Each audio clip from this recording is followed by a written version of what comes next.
చేసి బెదిరించిన కేసులో వంశీని జైల్లో పెట్టారు పోలీసులు. తాజాగా పోసాని కృష్ణమురళిని అరెస్ట్ చేశారు. పోసానిని హైదరాబాద్ మాదాపూర్లో అరెస్ట్ చేసిన పోలీసులు నాన్ బెయిలబుల్ కేసులు పెట్టినట్లు తెలుస్తోంది.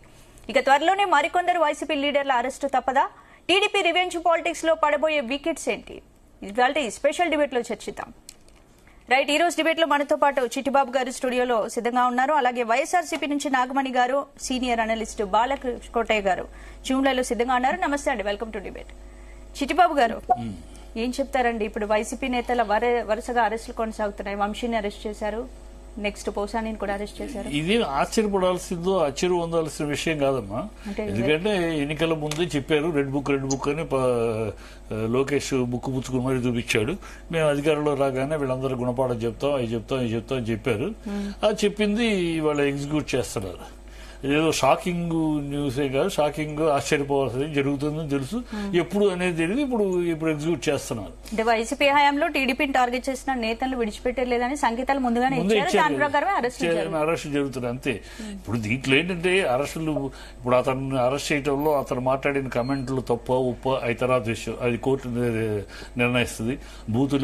బూతులు మాట్లాడింది ఎవరు మాట్లాడలేదు. రాజకీయం ఎలా అయిపోయిందంటే మన దేశంలో అధికారంలోకి రాగానే ఏ పార్టీ అయినా, అది మమతా బెనర్జీ అయినా, అది కరుణానిధి అయినా, స్టాలిన్ అయినా, అది బ్యాంక్ కర్ణాటక అయినా, ఏ రాష్ట్రమైనా ఏంటంటే అధికారంలోకి రాగానే ప్రతిపక్ష పార్టీల్ని ఛేదించడం, వాళ్ళని ఇరకాటంలో పెట్టడం, వాళ్ళని అసలు ఇది దేశవ్యాప్తంగా మొదలైన ఒక రాజకీయ ప్రక్రియ. ఏంటి అసలు ఇటీవల ఏపీలో జరుగుతున్న అరెస్టులను మనం ఎలా చూడొచ్చు? అరెస్టులని నేను ఎలా చూస్తున్నా అంటే, ఈ ప్రభుత్వం అరెస్టుల మీద వీటి మీద పెద్దగా వెళ్ళిపోయి ప్రజలేదో హర్షిస్తారు, ప్రజలేదో దీన్ని ఆమోదిస్తారు అనుకుంటే పొరపాటు, భ్రమ.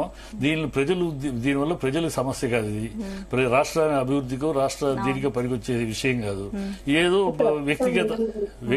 వ్యక్తిగత కక్షలు, వ్యక్తిగత కారణాలు. నన్ను తిట్టావు కనుక నేను ఇప్పుడు తిట్టడం అంటే ఎవరు తిట్టుకోకుండా ఉన్నారు. ఎవరో శుద్ధ పూసలు కాదు రాజకీయాల్లో.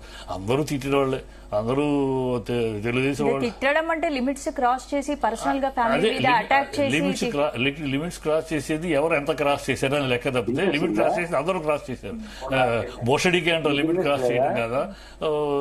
రోజాని డైమండ్ రాణి ఒక ఆడపిల్లని అంటాం.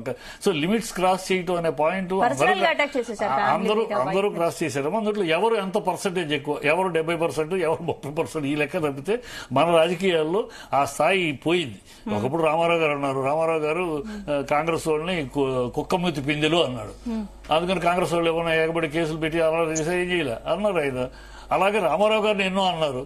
అంటే ఆయన ఏమైనా కేసులు చేయలే, రాజకీయాల్లో మాట్లాడుతూ ఉంటారు, ఎన్ని పట్టించుకోవటం అని వదిలేశారు. అలా ఉండేది ఆ రోజుల్లో రాజకీయం. ఇవాళ రాజకీయాలు ఏమైందంటే అలా వదిలేసి కాకుండా చిన్నపిల్లలాగా, కుర్రపిల్లలాగా ఒకళ్ళ మీద పగ తెచ్చుకోవడం. అన్నావు కదా, నేను అంత చెప్తాను. ఈ మన స్కూల్ యూత్ పిల్లలు కాలేజీల్లోనూ, కాలేజీ గొడవలు, ఎలక్షన్లో చూడండి, ఆ గొడవలుగా తయారైంది. ఇవాళ ఒకళ్ళని అంటాం కదా, రాజకీయ వ్యవస్థ అలా తయారైంది. దౌర్భాగ్యం, అది మన కర్మ.